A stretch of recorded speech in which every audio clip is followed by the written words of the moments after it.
passei a noite acordada, porque meu vizinho e a minha vizinha passaram a noite todo dia nhanhando e ela gritando, meu filho, os berros. E aí, minha filha, quando foi no outro dia que eu fui reclamar, ela disse que não era ela, que não era ela. Mulher, como é que não era ela? Olha, eu passei a noite acordada, gente, eram uns gritos que parece que o homem tava batendo nela. E aí eu me levantei, saí da minha casa e fui pra porta dela, ouvi. Mulher, por quê?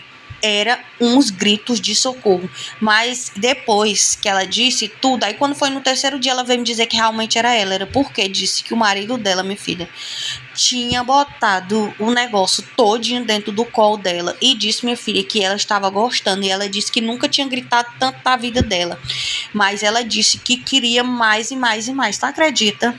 E ela disse que sabia que estava incomodando, mas ela disse que não podia parar, porque ela disse que senão o marido dela não fazia com ela de novo. Pô, mulher, como é que pode um negócio desse? Pois a mulher tá fazendo, gritando